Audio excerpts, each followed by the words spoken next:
பக்தி மரபும் சமத்துவமும் என்பது ஒரு இடரலான தலைப்பு. பக்தி மரபு சமத்துவத்தை ஆதரிக்குமா? சமத்துவத்தை பக்தி மரபு என்றைக்காவது முன்னிறுத்தி இருக்கிறதா என்கிற கேள்விகள் எல்லாம் எழும்.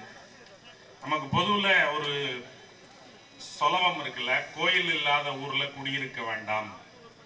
எல்லா ஊர்களையும் கோயில் இருக்கு. தமிழ்நாட்டில் கோயில் இல்லாத ஊர்னு ஒரு ஊரே கிடையாது. இன்னும் சொல்ல போனா கோயில் இல்லாத தெருவே கூட கிடையாது. எல்லா தெருக்கள்லையும் கோயில் இருக்கு.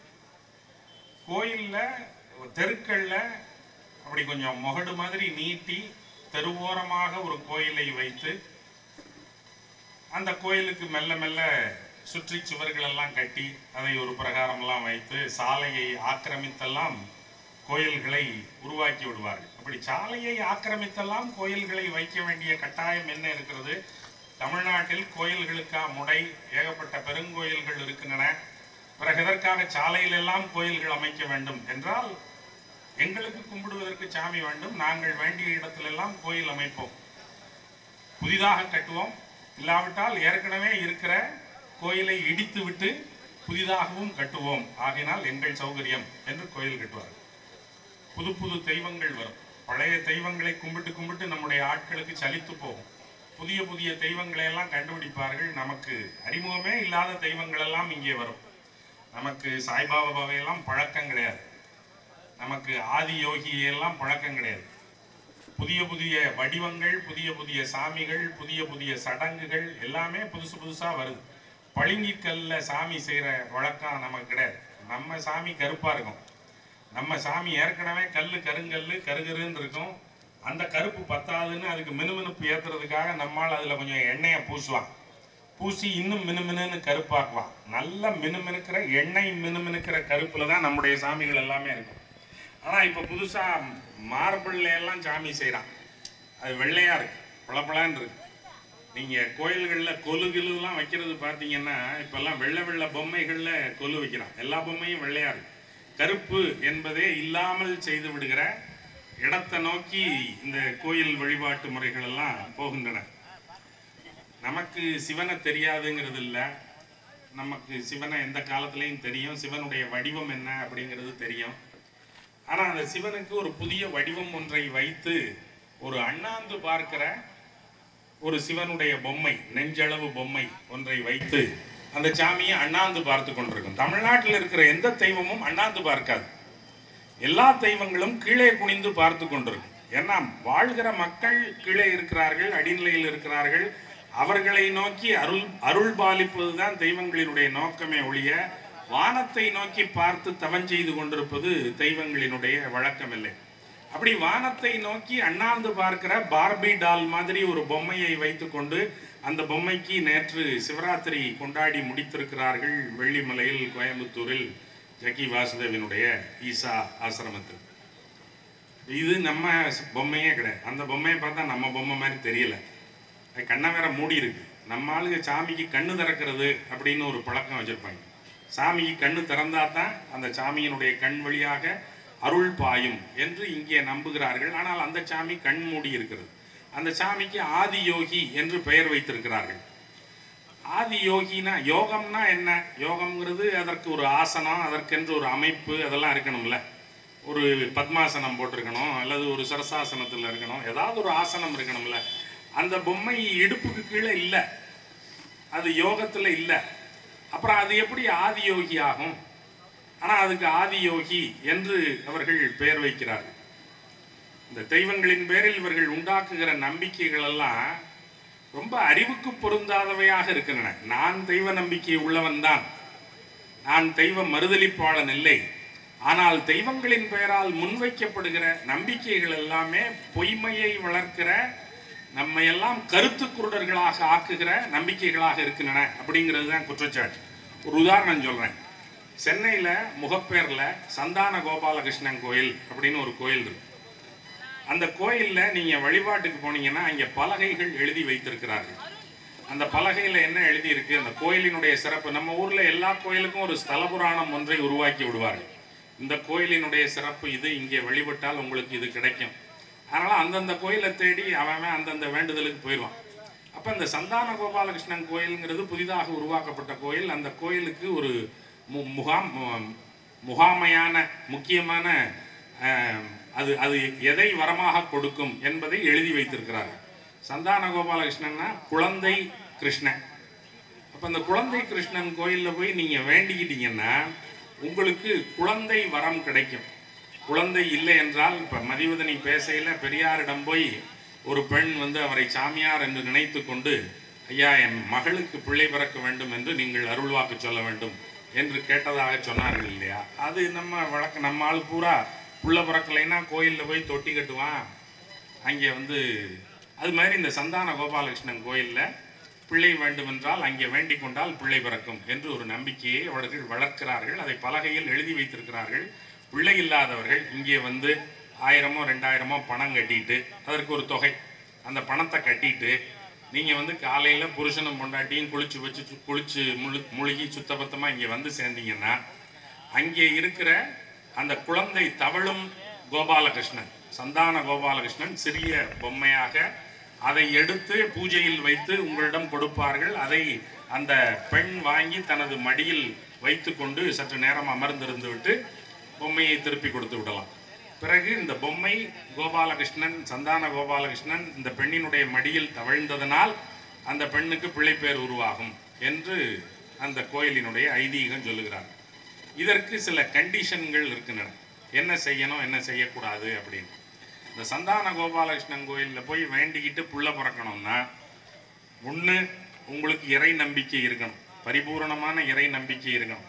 ரைட்டு தான், இறை நம்பிக்கை இருந்தால் தான் அந்த கோயிலில் போய் வேண்டுவாங்க, இல்லைன்னா அங்கே போய் வேண்ட வேண்டிய அவசியம் கிடையாது. அப்புறம் உங்களுக்கு தர்ம சிந்தனை இருக்கணும், நல்ல நோக்கங்கள் இருக்கணும், நல்ல எண்ணங்கள் இருக்கணும். சரி, ரைட்டு, இருந்துட்டு போகுது. அப்புறம் அவர்கள் சொல்லுவது முக்கியமானது, கணவனுக்கும் மனைவிக்கும் ஒற்றுமை இருக்க வேண்டும், 2 பேரும் மனமொத்து வாழ்கிறவர்களாக இருக்க வேண்டும், இல்லைன்னா புள்ள பிறக்காது. அப்புறம் விடாமுயற்சி வேண்டும், இதெல்லாம் எழுதி வைத்திருக்கிறார்கள். கணவனும் மனைவியும் மனமொத்து வாழ்கிறவர்களாக இருக்க வேண்டும், விடாமுயற்சி வேண்டும். சரி, அதெல்லாம் உள்ளதுதான். அப்புறம் அதில் செய்யக்கூடாதது என்ன அப்படின்னா, இந்த பூசைக்காக வேண்டிக் கொள்ளும் போது கணவன் சபரிமலைக்கு மாலை போட்டிருக்க கூடாது. என்றால் அவர் மாலை போட்டிருந்தால் அவர் விரதத்தில் இருப்பார். விரதத்தில் இருந்தால் விடாமுயற்சிக்கு பலன் இருக்காது, ஆகையினால பிள்ளை பிறக்காது. அப்படின்னா இப்ப சந்தான கோபாலகிருஷ்ணனால புள்ள பிறக்குதா, இல்ல மனமொத்து சேர்ந்திருந்து சபரிமலைக்கு மாலை போடாம விடாமுயற்சி செய்வதனால பிள்ளை பிறக்குதா அப்படிங்கிற கேள்வி வந்துடுது இல்லையா? ஆனா அந்த கேள்வியை நம்ம சனங்க யாரும் கேட்கறதே இல்லை. எல்லாம் போய் காசை கட்டிட்டு கும்பிட்டு அந்த தவளும் கிருஷ்ணனை வாங்கி மடியில் வச்சுக்கிட்டு எங்களுக்கு அடுத்த வருஷம் புள்ள பிறந்துருமா அப்படின்னு பார்த்து காத்திருக்கிறார். இந்த நம்பிக்கைகளை விதைக்கிறது இருக்கு இல்லையா, இது ரொம்ப கோளாறானது. சமயம்ங்கிற சொல்லுக்கு என்ன பொருள் அப்படின்னு, நம்ம ரிலிஜன் மதம் அப்படிங்கிறத தமிழ்ல சமயம்னு சொல்றோம். சமயம்ங்கிற சொல்லுக்கு என்ன பொருள் அப்படின்னு நீங்க யோசிச்சு பார்த்தீங்கன்னா, சமைக்கிறது தான். சமைக்கிறது தான் சமயம். நீங்க சமைக்கையில் என்ன செய்வீங்க? நீங்க அரிசி எடுத்து சோறாக்குறீங்க. அரிசி எடுத்து சோறாக்கையில் என்ன செய்வீங்க? அரிசியை எடுத்து முதல்ல களைவீங்க, கழுவிங்க. கழுவிட்டு அதில் கல்லு இருக்கா அப்படின்னு அந்த கல்லையெல்லாம் புறக்கி எடுத்துட்டு பிறகு அதை சில சமயம் புடைப்பாங்க, குருணையை புடைப்பாங்க. புடைச்சிட்டு அதை கழுவி அதில் இருக்கிற கல்லை நீக்கி பிறகு அதை உலையில் இட்டு அது உண்ணும் பதத்திற்கு வருமாறு அதை உருவாக்குதல், பக்குவப்படுத்துதல். வெறும் அரிசி அள்ளி திங்க முடியாது. ஆகையினால அது உண்ணும் பதத்திற்கு வருமாறு அதை சமைத்தல், பக்குவப்படுத்துதல் என்பதுதான் சமையல். அதே தான் சமயமும். சமயம்ங்கிறது என்ன செய்யும் அப்படின்னா, மனிதர்களை பக்குவப்படுத்துவதாக அது இருக்கும். ஆனா இன்றைக்கு இருக்கிற சமயங்கள் எல்லாம் மனிதர்களை, இன்றைக்கு முன்னிலைப்படுத்தப்படுகிற அந்த சமய மரபு என்பது மனிதர்களை பக்குவப்படுத்துவதாக இருக்கிறதா அப்படின்னா இல்லை. அது வெறியூட்டுவதாக, அரைவேக்காடுகளாக, மூட நம்பிக்கை உள்ளவர்களாக, எதையும் தன்னுடைய அறிவை கொண்டு யோசிக்காதவர்களாக மாற்றுகிற மதங்களாக இன்றைக்கு சமயங்களை ஆக்கிவிட்டார்கள். ரிலிஜன்கிற ஆங்கில சொல்லுக்கே என்ன பொருள்னா ரீலிகேர் அப்படின்னு அதை 2ஆ பிரிக்கிறான் லத்தீன்ல. ரீலிகேர் அப்படின்னா என்ன அர்த்தம்? திரும்ப திரும்ப படி, ஸ்டடி அகெயின் அண்ட் அகெயின், மறுபடியும் மறுபடியும் படி. எதை? உனக்கு எது கற்றுத்தரப்பட்டதோ அதை மீண்டும் மீண்டும் படி. உனக்கு தெய்வம் கற்றுத்தரப்பட்டது, சில நம்பிக்கைகள் கற்றுத்தரப்பட்டன, அவற்றையெல்லாம் மீண்டும் மீண்டும் படி, ஆராய்ந்து கொண்டே இரு. ஏனென்றால் நீங்கள் அசந்த நேரத்தில் ஒரு நம்பிக்கையை உங்கள் தலைமேல் சுமத்தி விடுவார்கள். ஆகையினால் மதம் குறித்த எந்த செய்தியையும் மீண்டும் மீண்டும் படியுங்கள் என்று சொல்லுகிற பொருளில்தான் அந்த ரிலிஜன் என்கிற சொல்லையே ஆக்கி இருக்கிறார்கள். சமயம் என்கிற சொல்லும் அதை குறித்தது தான். நம்முடைய ஆட்கள் சொல்லுவதும் அதைத்தான். திருமந்திரத்தில் திருமூலர் சொல்றாரு, யாராவது ஒருவர் வந்து சமயம் இதுதான், இப்படித்தான் நீங்கள் வழிபாடு செய்ய வேண்டும் என்றெல்லாம் சொன்னால் அதை அப்படியே ஏற்றுக்கொண்டு விட வேண்டாம். நீங்கள் எல்லாவற்றையும் நன்றாக விசாரித்து விட்டு உங்களுடைய அறிவுக்கு பொருத்தமாக இருக்கிற வழிவகைகளை மட்டும் ஏற்றுக்கொள்ளுங்கள், மற்றவற்றை புறந்தள்ளுங்கள் என்று சொல்லுகிறார். அரங்கேட்டும் அந்தனர் வாய்மொழி கேட்டும் மரங்கேட்டும் வானவர் மந்திரம் கேட்டும் புறங்கேட்டும் பொன்னுரையும் மேனியம் ஈசன் திறங்கேட்டும் பெற்ற சிவகதி தானே என்று பாடுகிறார். நான் ஒன்றும் சிவனை சும்மா ஏற்றுக்கொண்டு விடவில்லை. நான் சொல்லப்பட்ட எல்லா விஷயங்களையும் விசாரித்து விட்டு எனக்கு ஏற்ற வகையில் நான் அதை ஒப்புக்கொண்டேன் என்று அவர் சொல்லுகிறார். ஆனால் இந்த மாதிரி சமயத்தை விசாரித்து விட்டு, தேங்காய் வாங்கும் போது தேங்காயை தட்டி பார்த்து விட்டு வாங்குகிறீர்கள் இல்லையா, அது சரியான தேங்காய் தானா, ரொம்ப இளசா இல்ல முத்தலா இல்ல உள்ளுக்குள்ள கெட்டுப்போன தேங்காயா என்று தேங்காயை தட்டி பார்த்து விட்டு வாங்குகிற நீங்கள் சமய நம்பிக்கைகளை வாங்கும் போது மட்டும் அப்படியே வாங்கிக் கொள்கிறீர்களே ஏன் என்று திருமூலர் கேட்கிறார். அப்படியே எதையும் வாங்க வேண்டாம், தட்டி பார்த்து வாங்குங்கள் என்று சொல்லுகிறார். நம்முடைய மரபு எல்லாவற்றையும் தட்டி பார்த்து வாங்குங்கள் என்று சொல்லுகிறது. ஆனால் அவர்களுடைய மரபோ நீங்கள் தட்டி பார்ப்பதற்கு என்ன இருக்கிறது? உங்களுக்கு தட்டி பார்த்து வாங்கும் அளவுக்கு அறிவு இருக்கிறதா? உங்களுக்கு எல்லாம் அறிவா இருக்கு? உங்களுக்கு தெரியுமா? இதெல்லாம் சாமியை பத்தி உங்களுக்கு ஏதாவது தெரியுமா? உங்களுக்கு சமயத்தை பத்தி ஏதாவது தெரியுமா? நாங்க எல்லாத்தையும் சொல்றோம், நீங்க கேட்டுக்குங்க. நீங்க எப்படி சொல்லுவீங்க? உங்களுக்கு எப்படி தெரியும்?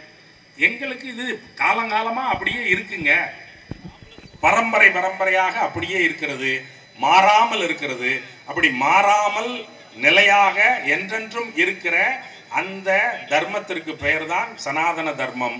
ஆகையினால அதுல நீங்க கேள்வி கேட்கறதுக்கோ விசாரிக்கிறதுக்கோ வேணும்னு ஏத்துக்கிறதுக்கோ வேண்டாம்னு தள்ளுறதுக்கோ ஒன்றுமில்லை.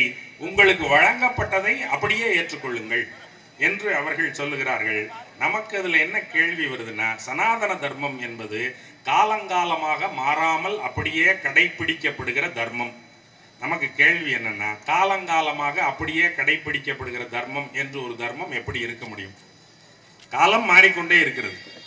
இங்கே இருக்கிற முன்வரிசையில் இருக்கிற அம்மாக்கள் சில பேர் சீலை கட்டி கொண்டிருக்கிறார்கள், சில தங்கைகள் சுடிதாரும் ஜீன்ஸும் டிஷர்ட்டும் போட்டு கொண்டிருக்கிறார்கள். கால மாற்றத்திற்கு தகுந்தாற் போல உடை மாற்றம் வருகிறது, நடவடிக்கை மாற்றம் வருகிறது, கருத்து மாற்றம் வருகிறது, எல்லாம் மாறிக்கொண்டே இருக்கும் என்கிற நிலையில் அறமும் தர்மமும் உங்களுடைய சமய நம்பிக்கைகளும் கூட மாற்றத்திற்கு உள்ளாகும் இல்லையா? அப்படியானால் மாற்றத்தை மறுதலிக்கிற, எல்லாம் அப்படியே இருக்கும், மாற்றுவதற்கு உங்களுக்கு எந்த அதிகாரமும் இல்லை, உரிமையும் இல்லை, எல்லாவற்றையும் பேசாமல் ஏற்றுக்கொள்ளுங்கள் என்று சொல்லுகிற ஒரு நடைமுறையை நாம் ஆம் என்று ஆமோதிப்பது எவ்வாறு நடக்கும் என்கிற கேள்வி நமக்கு வருகிறது. அவன் கேப்பையில நெய் வடியுதுன்னு தான் சொல்றான். ஆனா நம்மால் சொல்றான் கேப்பையில நெய் வடியுதுன்னு அவன் சொல்லுவான். கேட்கிற உனக்கு புத்தி இருக்குல்ல, ஆகையினால கேப்பையில எப்படா நெய் வடியும் அப்படின்னு திருப்பி கேளு. அவன் சொல்லுவான் கேப்பையில நெய் வடியுது, நீ ஏன் ஒத்துக்கிற அப்படிங்கிறான். நம்முடைய தெய்வங்கள் ஒற்றை தெய்வம் இல்லை, பல்வேறு தெய்வங்களை வழிபட்டிருக்கிறார்கள், அவரவர்களுடைய சௌகரியப்படி வழிபட்டிருக்கிறார்கள். நமக்கு தமிழ் மரபுல 5 நிலங்கள் என்று தமிழ் நிலம் பிரிக்கப்படுகிறது. மலையும் மலை சார்ந்ததும், கடலும் கடல் சார்ந்ததும், வயலும் வயல் சார்ந்ததும், காடும் காடு சார்ந்ததும், பிறகு இந்த குறிஞ்சியும் முல்லையும் திரிந்த பாலை என்கிற ஒன்றும் விளையாத பொசுங்கி போன நிலம், காய்ந்து போன வறண்ட பூமி. இப்படியாக 5 நிலங்கள் பிரிக்கிறார்கள். குறிஞ்சி முல்லை நெய்தம் மருதல் பாலை. 5 நிலங்களுக்கும் 5 தெய்வங்களை கற்பிக்கிறார்கள். அது முருகன், திருமால், இந்திரன், வருணன், கொற்றவை என்கிற காளி, 5 தெய்வங்கள்.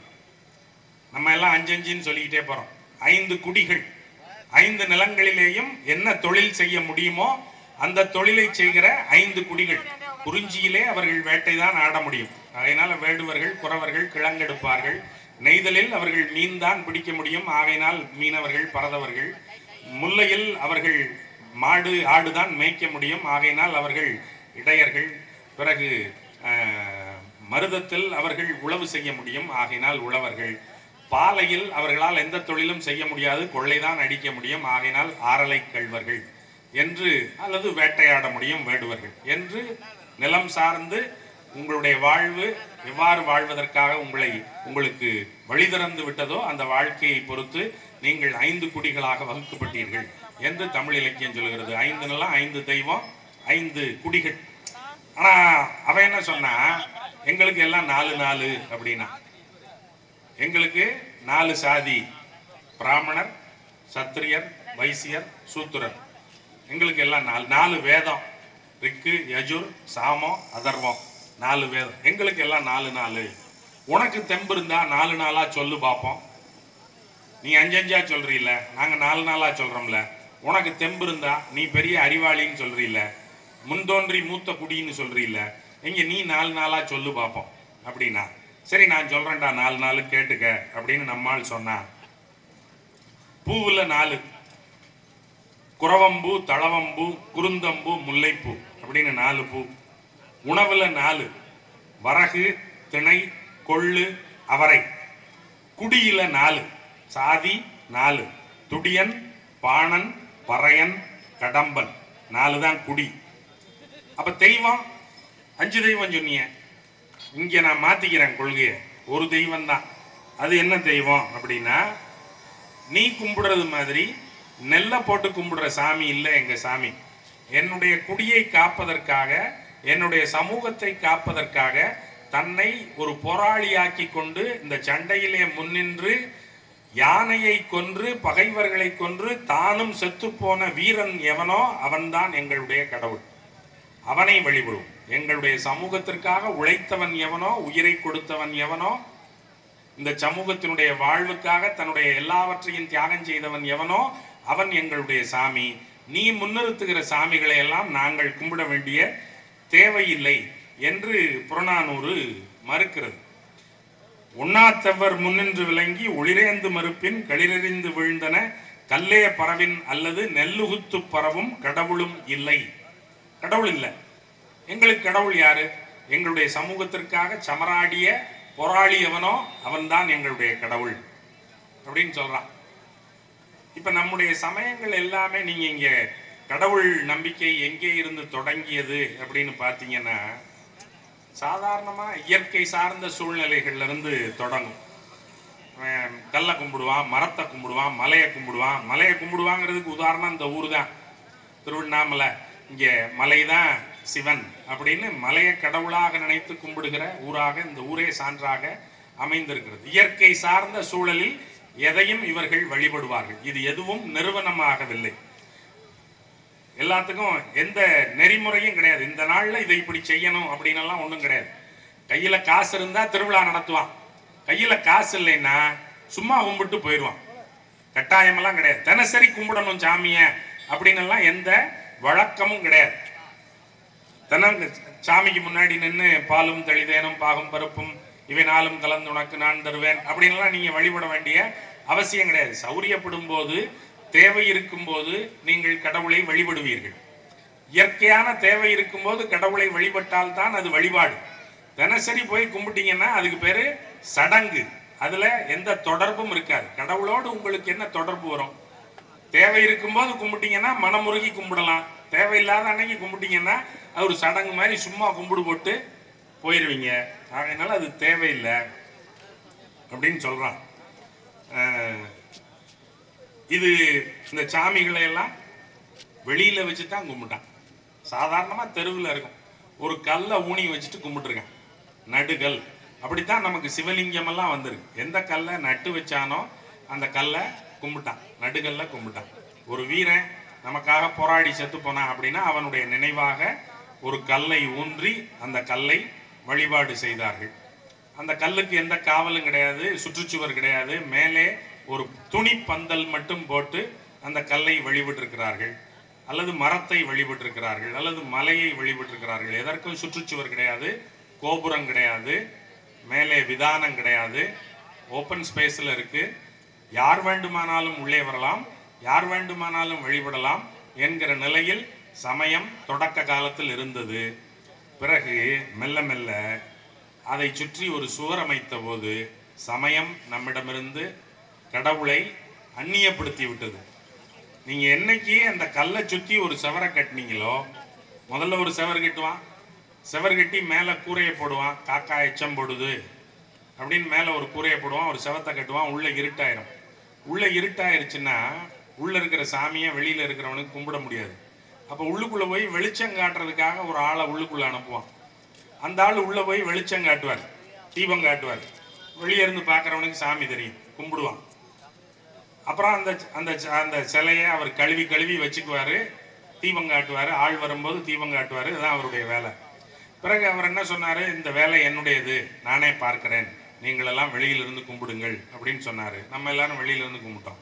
பிறகு அவருக்கு அவர் மகன், அவருக்கு பிறகு அவர் மகன், எல்லாரும் அவங்களே வச்சு தீபம் காட்டிக்கிட்டே இருந்தாங்க. நம்ம வெளியிலேயே நின்னோம். பிறகு மெல்ல மெல்ல வேறு வேறு சாமிகள், சுற்றுச்சுவர்கள் பெருசாகுது. கோயில் பெருசாக பெருசாக நாம் எல்லாரும் இன்னும் தள்ளி தள்ளி வெளியில் வர ஆரம்பித்தோம். நம்ம எல்லாம் கடைசியில் தெரு வரைக்கும் கொண்டு வந்து நிறுத்தி விட்டார். அப்ப நமக்கு உள்ள போறதுக்கு வழி இல்லை அப்படிங்கிறது மாதிரியான ஒரு சூழ்நிலையை அவன் வரையறை செய்ய ஆரம்பிச்சான். எந்த இடம் வரைக்கும் யார் வரலாம், நீ தெரு வரைக்கும் வரலாம், நீ கோயிலுக்குள்ள கொடிமரம் வரைக்கும் வரலாம், நீ மகா மண்டபம் வரைக்கும் வரலாம், நீ அர்த்த மண்டபம் வரைக்கும் வரலாம், நான் மட்டும்தான் கருவறைக்குள்ள போவேன் என்றெல்லாம் அவர்கள் அதை வகைப்படுத்தி கொண்டார்கள். நீங்க என்னைக்கு கோயில் சுற்றி சாமியை சுற்றி செவர் கட்டி கதவு போட்டீங்களோ, கதவு போட்டா அதை பூட்டுவான்ல, பூட்டுனா அந்த சாவி ஒருத்தங்கிட்ட இருக்கும்ல.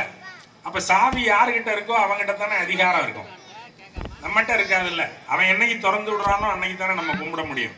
அப்ப நம்ம அதுல இருந்து அந்நியப்பட்டுட்டோம் இல்லையா. நம்முடைய சாமி இதுவரைக்கும் தெருவில் இருந்தது, மலையாக இருந்தது, கல்லாக இருந்தது, மரமாக இருந்தது. எப்போது வேண்டுமோ அப்போதெல்லாம் வழிபட்டோம். பிறகு இப்போது அப்படியெல்லாம் வழிபடுவதற்கு உண்டான வசதி இல்லை, மறித்து விட்டார்கள். வெளியில் நின்று தவித்துக் கொண்டிருக்கிறோம். அப்ப நம்முடைய இந்த சாமி அவர்களுடைய சாமி இல்லை, அவர்களுக்கு சாமி கிடையாது. அவர்கள் இங்கே வரும்போது ஒரு வேத புத்தகம் கொண்டு வந்தார்கள், கூட சில சடங்குகள் வைத்திருந்தார்கள். அவர்களுக்கு சடங்கு செய்ய மட்டும் தெரியும். சடங்குகளோடு இங்கே வந்தார்கள், வந்து நம்முடைய சாமிகளை எடுத்துக்கொண்டார்கள். உன்னுடைய கோயில், உன்னுடைய சாமி, என்னுடைய சடங்கு. சடங்கு மட்டும்தான் என்னுடையது, சாமி உன்னுடையது, கோயில் உன்னுடையது, எல்லாம் உன்னுடையது. ஆனால் சடங்கு என்னுடையது. சடங்கு என்னுடையது என்றால் தலைமை என்னுடையது. அந்த சடங்கில் பயன்படுத்தப்படுகிற மொழி என்னுடையது. அப்புறம் நம்ம சாமி கீழே இருக்குன்னு சொல்லிட்டு இருந்தோம். எல்லாம் புழுதியில் படிந்த சாமிகள். நம்முடைய சாமிகள் எல்லாம் புழுதியில் ஆடுகிற சாமிகள், எல்லாம் தரையில் இருக்கிற சாமிகள். ஆனால் அவர்கள் வந்தபோது சாமி மேலே இருக்கிறது என்று சொன்னார்கள். மேலே இருக்கிற சாமியை எப்படி வழிபடுவது என்று நாம் கேட்டபோது, நம்முடைய சாமியை நாம் தூய்மை செய்ய வேண்டும் என்றால் நாம் நீரை ஊற்றி தூய்மை செய்வோம். தண்ணியை ஊற்றி குளிப்பாட்டுறது தான் நமக்கு தெரிஞ்ச சாமி கும்பிடுற வகைமுறை. நம்முடைய வழிபாடுகள் எல்லாவற்றிலேயும் இறைவனை குளிப்பாட்டுதல், துடைத்து விடுதல். ஒரு விருந்தாளி நம்முடைய வீட்டுக்கு வந்தால் விருந்தாளியை எப்படி உபசரிப்போமோ அதை போலத்தான் சாமியையும் உபசரித்தோம். அந்த கல்லில் எப்போதும் சாமி இருப்பதில்லை. நாம் அழைக்கும் போது அதில் சாமி வருவார்.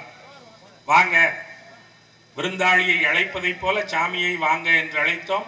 விருந்தாளிக்கு கால் கழுவுவதற்கு நீர் கொடுப்பதை போல அவரை கழுவி விட்டோம், அவரது கால்களை கழுவி விட்டோம். பிறகு அவருக்கு உண்ணுங்கள் என்று உணவூட்டுவது போல உணவூட்டினோம்.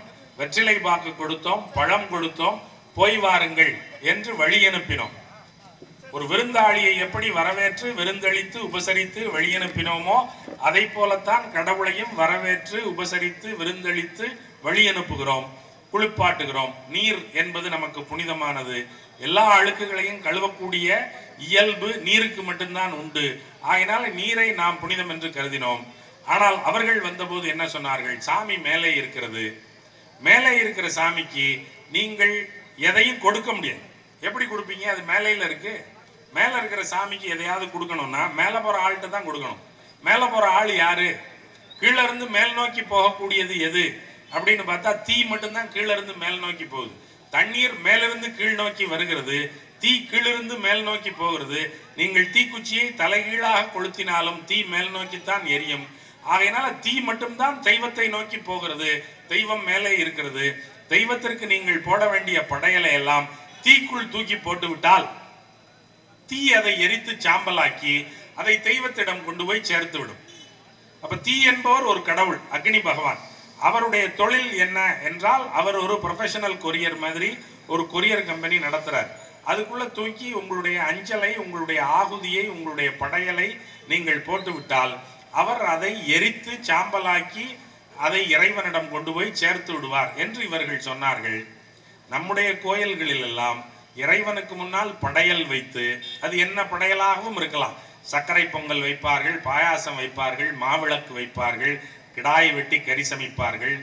எதுவாக இருந்தாலும் அதை சமைத்து இறைவனுக்கு முன்னால் பரப்பி வைத்து வணங்கி விட்டு பிறகு கொஞ்சம் நேரம் கழித்து பிரசாதம் என்று சொல்லி வந்திருக்கிற மனிதர்கள் எல்லாருக்கும் அதை சமமாக பங்கிட்டு கொடுத்து விடுவார். அப்ப இந்த பிரசாதம் யாருக்கு போகிறது என்றால் பசித்த வயிறுகளுக்குத்தான் போகிறது, மனித வயிறுகளுக்குத்தான் போகிறது. ஆனால் அந்த வைதிக மரபில் அது எவ்வாறு நடக்கும் என்றால் எல்லாவற்றையும் தூக்கி தீயிலே போட்டு பொசுக்கி விட்டு கடைசியில் அது மிஞ்சுகிற கொஞ்சம் கரிச்சாம்பலை எடுத்து அந்த கறி நெய்படிந்த அந்த கரியை நெற்றியில் தீற்றிக் கொள்வதோடு அந்த சடங்கு முடிந்து விடுகிறது. அதிலே யாருடைய பசியும் ஆறாது, எல்லாம் தீயிலிட்டு கொளுத்தப்படும். தீயிலிட்டு கொளுத்துவதனால் யாருக்கு என்ன பயன் என்கிற கேள்விக்கு விடை கிடையாது. ஆகையினால இந்த சடங்கோடு அவர்கள் வருகிறார்கள். இந்த சடங்கு எங்களுடைய சடங்கு இல்லை என்று நாம் சொல்லுகிறோம். பரவாயில்லை, கோயிலுக்குள் உங்களுடைய சடங்கை வைத்துக் கொள்ளுங்கள், கூடவே எங்களுடைய சடங்கையும் சேர்த்து வைத்துக் கொள்ளலாம் என்று சொல்லி இந்த வேள்வியை கொண்டு வந்து இறக்கினார்கள். வேள்வி மரபு நம்முடைய மரபில்லை. வேள்வி மரபை இப்போது நம்முடைய மரபாக நாம் ஆக்கி கொண்டு விட்டோம். நாம் ஏதேனும் புது வீடு புகுந்தால் நமக்கு அதில் இருக்கிற பொது வழக்கம் என்ன என்றால், புது வீட்டில் பால் காய்ச்சுவோம். பால் காய்ச்சி அதை கூட்டி மெழுகி பால் காய்ச்சி பால் பொங்கி வரும்போது அதை தண்ணீர் விட்டு அதை அடக்கி பிறகு காய்ச்சிய பாலை வந்தவர்கள் எல்லாருக்கும் கொடுப்பதோடு விளக்கேற்றுவதோடு நம்முடைய புது வீடு புகுதல் என்பது முடிந்துவிடும். சில பேர் பசுவையும் கன்றையும் உள்ளே அழைத்து கொண்டு போவார்கள். அவ்வளவுதான் புது வீடு புதுமனை புகுவிழா என்பதில் நாம் செய்யக்கூடிய சடங்கு அவ்வளவுதான் ஒரு காலத்தில். இப்போது கணபதி ஹோமம் என்று ஒரு ஹோமத்தை நடத்தாமல் எந்த கிரக பிரவேசமும் நடக்கவில்லை. எந்த வீட்டில் பிள்ளை பிறந்தாலும் பாண்ட சுத்தி என்று சொல்லி அந்த தீட்டு துணிகளை கழிக்கிற சடங்கு ஒன்று செய்வார்கள். இப்போதெல்லாம் எந்த வீட்டில் பிள்ளை பிறந்தாலும் அதற்கு ஒரு சின்ன சாந்தி ஹோமம் ஒன்று நடத்துகிறார்கள். அதற்கு பேரு புண்ணியாவச்சனம் என்று அவர்கள் சொல்லுகிறார்கள். இது யாருடைய வழக்கத்தில் இருந்தது? புதுமனை புகும்போது வேள்வி நடத்துகிறார்கள், பிள்ளை பிறந்தால் வேள்வி நடத்துகிறார்கள். யாரேனும் இறந்து போனால் நமக்கு பூணல் போடுகிற வழக்கம் இல்லை.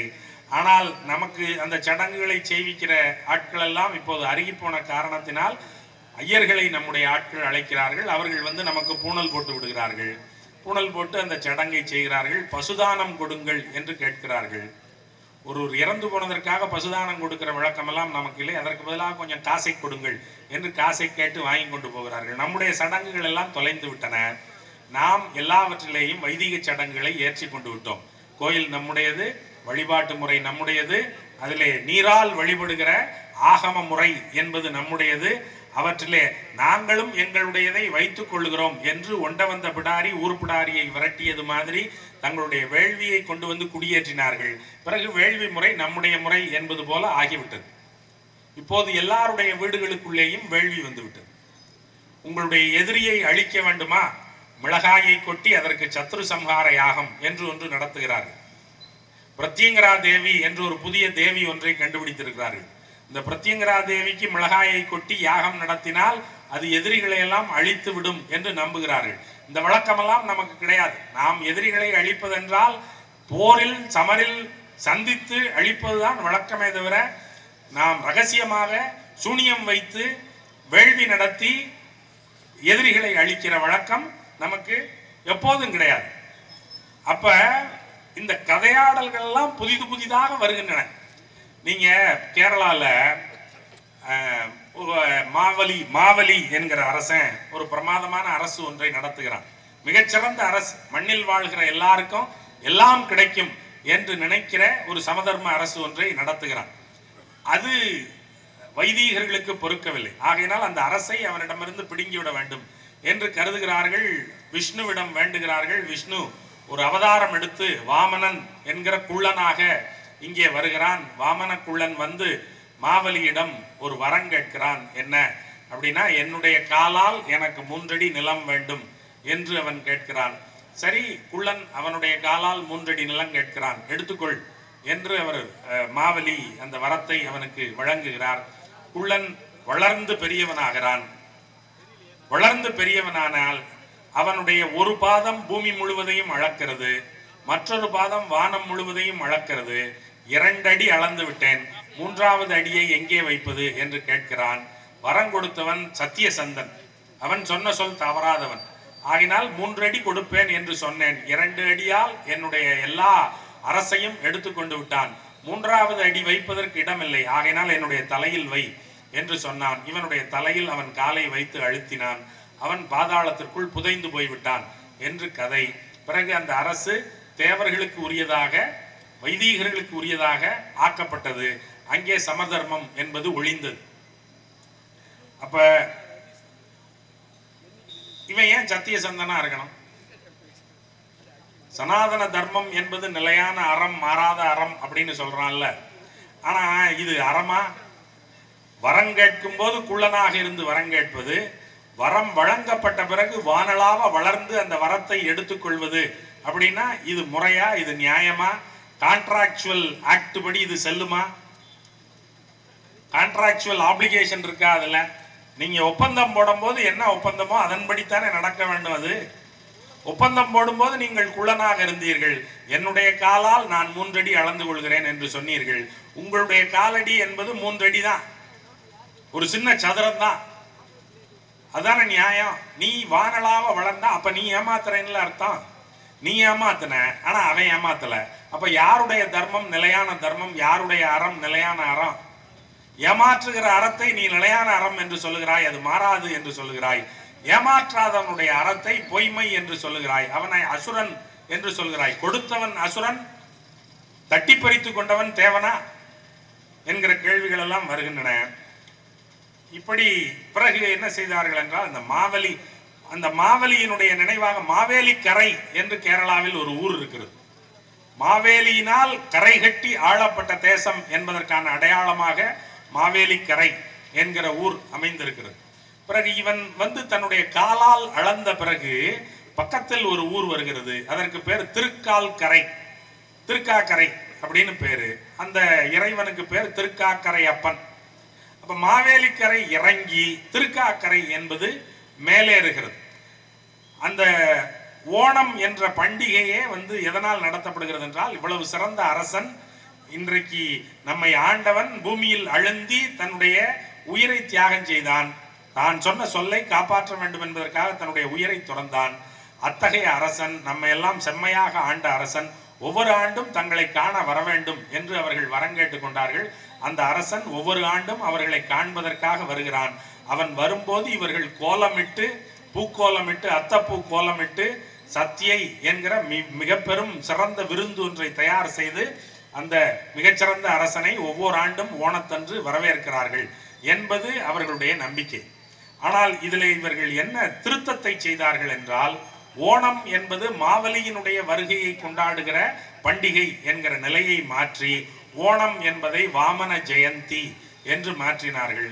வாமன ஜெயந்தி, இறைவன் வருகிறார், அவருடைய வருகையை வரவேற்பதற்காகத்தான் மலையாளிகள் எல்லாம் கோலமிட்டும் உணவு சமைத்தும் வரவேற்கிறார்கள் என்று கதையை மாற்றினார்கள்.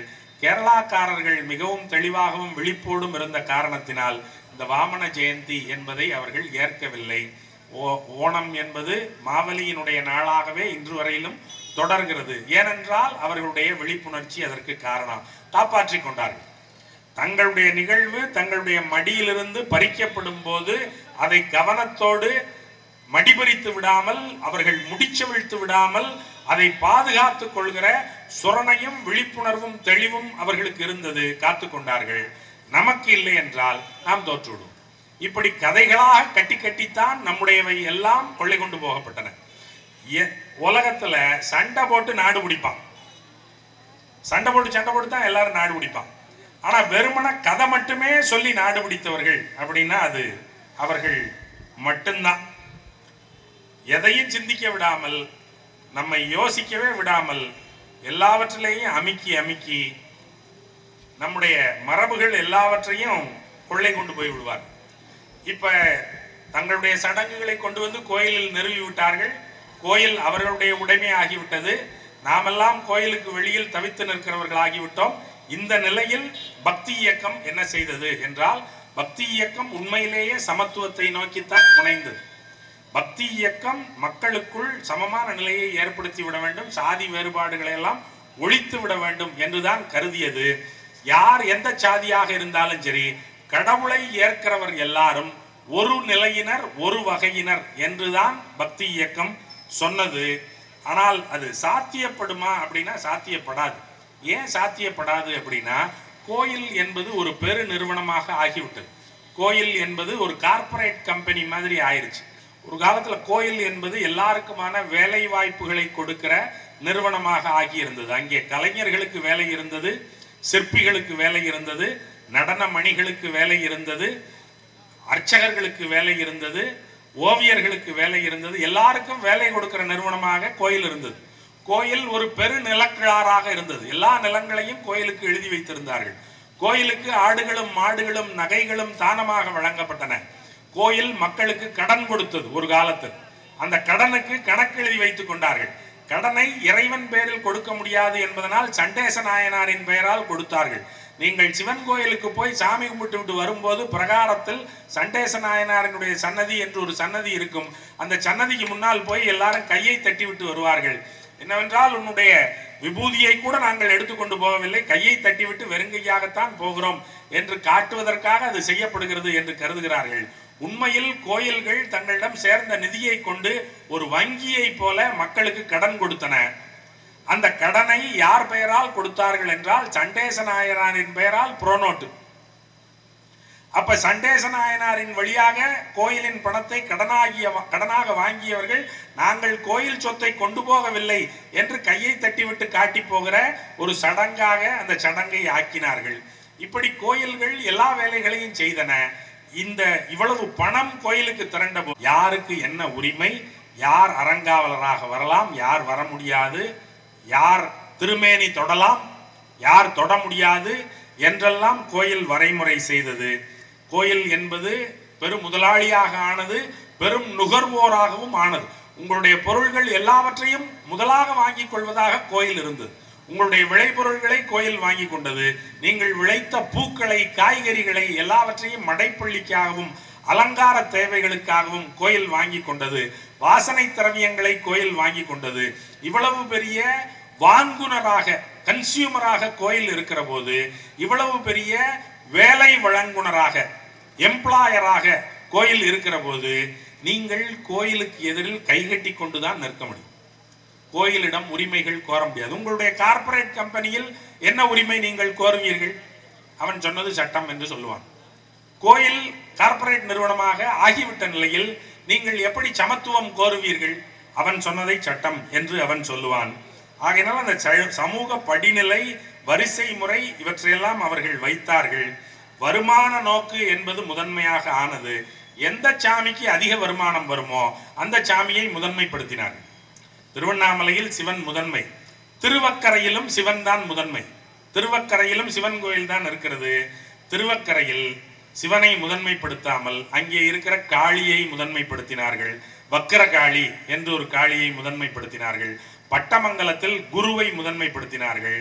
திருநள்ளாற்றில் இருக்கிற சிவன் கோயிலில் சனீஸ்வரனை முதன்மைப்படுத்தினார்கள். ஏனென்றால் அதற்குத்தான் காசு வருகிறது. எந்த சாமியை முதன்மைப்படுத்தினால் காசு வருமோ அந்த சாமியை முதன்மைப்படுத்துகிறார்கள். சமத்துவம் இல்லை, பக்தி இல்லை, எதுவும் இல்லை. இது ஒரு வணிக நிறுவனம் போல நடத்தப்படுகிறது.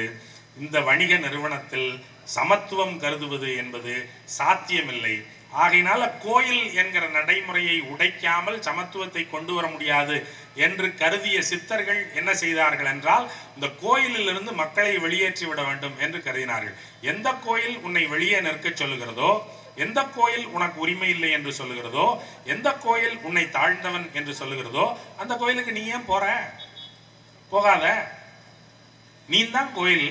உனக்குள்ள சாமி இருக்கு. நட்டகல்லை தெய்வம் என்று 4 புட்பம் ஜாத்திய முட்டை வந்து முனமுனன்று சொல்லு மந்திரம் ஏதடா நட்டகல்லும் பேசுமோ நாதன் உள்ளிருக்கையில் சுட்ட சட்டி சட்டுவம் கரிச்சுவை அறியுமோ என்று ஒரு புரட்சி பாடினார். ஏன் சாமி உனக்குள்ள இருக்கு, நீ ஏன் வெளியில போய் கும்பிடுற? வெளியே போய் கும்பிட்டா அவன் கண்டிஷன் படி தான் கும்பிடணும். அவன் பூட்டி வச்சுக்குவான், திறந்து விடுவான். என்னைக்கு விடுறானோ அன்னைக்கு தான் நீ போக முடியும். எந்த எல்லை வரைக்கும் விடுறானோ அந்த எல்லை வரைக்கும் தான் நீ போக முடியும். அப்ப சாமியை நீ ஏன் உனக்குள் கொண்டு வந்து வைத்துக் கொள்ளக்கூடாது? உன்னுடைய உடம்பையே ஏன் நீ கோயிலாக ஆக்கி கொண்டு விடக்கூடாது என்று அவர்கள் பாடினார்கள். எல்லா சமத்துவ புரட்சிகளும் தமிழ்நாட்டில், இதை கூறி முடித்துக் கொள்கிறேன், எல்லா சமத்துவ புரட்சிகளும் தமிழ்நாட்டில் கோயில் நுழைவு போராட்டத்திலிருந்து தான் தொடங்கின. முதல்ல இங்க நடந்த சமத்துவ கலவரம் என்பது நாடார்கள் தங்களை கோயிலுக்குள் நுழைய அனுமதிக்க வேண்டும் என்று கிளர்ச்சி செய்த போது தொடங்கியது. அவர்கள் நாகர்கோயிலில் இருக்கிற குமார கோயிலில் கோயில் நுழைவு போராட்டம் நடத்தினார்கள். திருச்செந்தூரில் இருக்கிற முருகன் கோயிலில் எங்களை உள்ளே விட வேண்டும் என்று போராட்டம் நடத்தினார்கள். கமுதியில் இருக்கிற சிவன் கோயிலில் எங்களை உள்ளே விட வேண்டும் என்று போராட்டம் நடத்தினார்கள். சிவகாசியில் இருக்கிற கோயிலில் எங்களை உள்ளே விட வேண்டும் என்று போராட்டம் நடத்தினார்கள். சிவகாசியில் நாடார்கள் செய்த அந்த கோயில் நுழைவு போராட்டம் என்பது பெரிய கலவரத்திற்கு வித்திட்டு பெருங்கலவரமாக அது ஆகி, பிறகுதான் இந்த கோயில் நுழைவு சமத்துவம் என்பதெல்லாம் அரசாங்கத்தின் கண்ணுக்கு பட்டு, பிறகு கோயில்களை வரைமுறை செய்வதற்காக அறநிலையத்துறை என்கிற துறையை நிறுவி அரசாங்கமே அதை கண்காணிப்பது என்கிற அடிப்படையை கொண்டு வந்து எல்லாரும் சமம், இறைவனுக்கு முன் அனைவரும் சமம் என்கிற நிலையை அறநிலையத்துறை என்று ஒரு துறையை உருவாக்குவதன் மூலம் நடைமுறைப்படுத்த வேண்டிய சூழலை உருவாக்கியதற்கு காரணம் பக்தி இயக்கம், அதன் பின்னால் வந்த சித்தர்களினுடைய புரட்சிகரமான முழக்கம், பிறகு கோயில் நுழைவுக்காக இங்கே தொடர்ந்து நடந்த போராட்டங்கள், இவையெல்லாம் தான் காரணம். ஆகையினால பக்தி என்பது அடிப்படையில் சமத்துவத்தை முன்னிறுத்த முயல்கிற கருதுகோள் தான் என்றாலும் கூட அது அவ்வளவு எளிதாகவெல்லாம் சாத்தியப்பட்டு விடவில்லை. இப்போதும் அவ்வளவு முழுமையாக சாத்தியப்பட்டு விடவில்லை. அது எப்போது சாத்தியப்படும் என்றால், தொடர்ந்த உங்களுடைய விழிப்புணர்வின் போதும் விழிப்புணர்வின் காரணமாகவும் தொடர்ந்து எல்லாவற்றையும் கேள்வி கேட்டு ஏற்றுக்கொள்கிற நீங்கள் கடவுளை நம்புங்கள், ஆனாலும் கேள்வி கேளுங்கள். நீங்கள் கடவுளை நம்புகிறவர் பகுத்தறிவை அடைமானம் வைத்து விட வேண்டும் என்று எந்த கட்டாயமும் கிடையாது. கடவுள் நம்பிக்கையோடு சேர்த்து பகுத்தறிவையும் பயன்படுத்தலாம். உங்களுடைய பகுத்தறிவு கடவுளை மறுப்பதற்கு இட்டு செல்லும் என்றால் அது சௌகரியம்தான், உங்கள் சௌகரியம். இல்லை, கடவுளை ஏற்பது என்பது எனக்கு விருப்பமானதாக இருக்கிறது என்றால் குறைந்தபட்சமாக சில அடிப்படையான கேள்விகளை கேட்டு மூட நம்பிக்கைகளுக்கு ஆட்பட்டு விடாமல் சமத்துவத்தை நோக்கி நகருங்கள் என்று கூறி விடைபெறுகிறேன். வணக்கம்.